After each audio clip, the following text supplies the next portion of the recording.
السلام علیکم ورحمۃ اللہ وبرکاتہ۔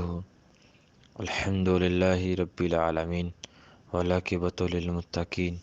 والصلاة والسلام علی رسول الکریم، اما بعد۔ آج کا ہمارا جو ایک سبق ہے اس میں نبی کریم صلی اللہ علیہ وسلم کا ایک فرمان، نبی کریم صلی اللہ علیہ وسلم کی ایک حدیث جس کا ترجمہ اور مختصراً اس کی تشریح جو ہے اس کو ذہن نشین کرنے جا رہے ہیں، اور اس کا جو فائدہ آخرت میں تو ہوگا ہی، لیکن اس کے بہت سے فوائد دنیا میں بھی انسان کو ملتے ہیں، کیونکہ سنت سے محبت، احادیث سے محبت، نبی کریم صلی اللہ علیہ وسلم کی تعلیمات سے محبت اور ان کے اوپر عملی جامہ ان کو جب پہناتا ہے کوئی مسلم، تو اللہ کے ہاں یہ ایک بہت پسندیدہ بات ہے، پسندیدہ عمل ہے۔ اس کے عوض اللہ مسلم کو، مومن کو دنیا میں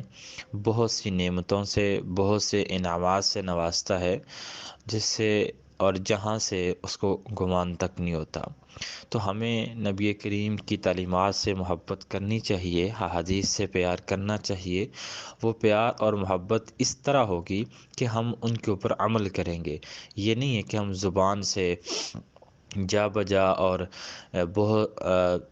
بہت تکرار سے یہ بات کہتے رہیں کہ ہمیں نبی کریم سے محبت ہے، عشق ہے۔ عشق اور محبت جو ہے یہ ایک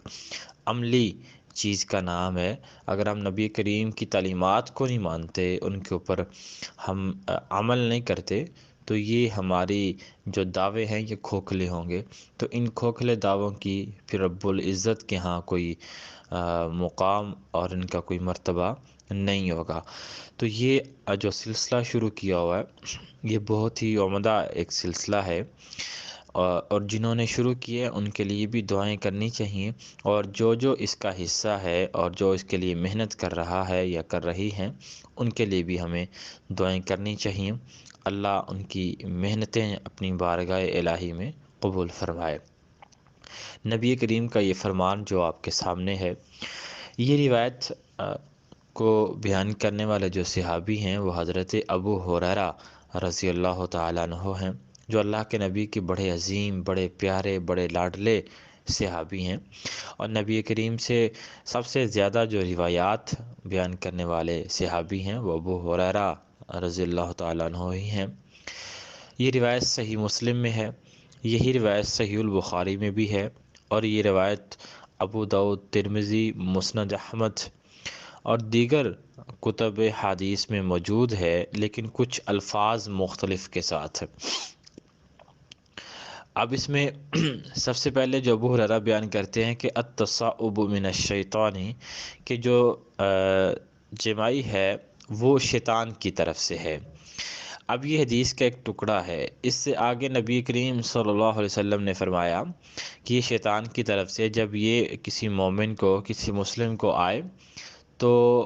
ہمیں پوری کوشش کرنی چاہیے، ہماری پوری کوشش ہونی چاہیے کہ ہم اس کو روکیں ہاتھ کے ساتھ، کیونکہ جب انسان یہ عمل سے گزرتا ہے تو بے ساختہ ایک آواز نکلتی ہے، یا ہو سکتا ہے کہ ہم ارادتاً بھی بعض اوقات وہ آواز نکالیں، وہ ایک خاص آواز جسے اللہ کے نبی نے بھی آہ ہا کے ساتھ جو ہے وہ تعبیر کیا ہے، حدیث کے الفاظ ہیں۔ تو یہ جو آواز آتی ہے اس کو اللہ کے نبی نے کہا اس کے اوپر شیطان ہنستا ہے۔ اب اس کے اوپر ہنسنے کی وجہ کیا ہے؟ میں نے اس کے اوپر کافی ریسرچ کی، اور یہ بات میں جس نتیجے پہ پہنچا ہوں وہ یہ بات ہے کہ یہ جو چیز ہے یہ سستی کی علامت ہے۔ مطلب جب کبھی بندہ ایسا کر رہا ہو تو اسے کہتے ہیں اس کو سستی پڑی ہوئی ہے، یعنی کہ یہ سست ہے، اس کو نیند آ رہی ہے، کیونکہ جو سست ہونے کی وجہ سے انسان تھکا ہونا، جو انسان جو ہوتا ہے اس کو نیند کی ضرورت ہوتی ہے، لیٹنے کی ضرورت ہوتی ہے،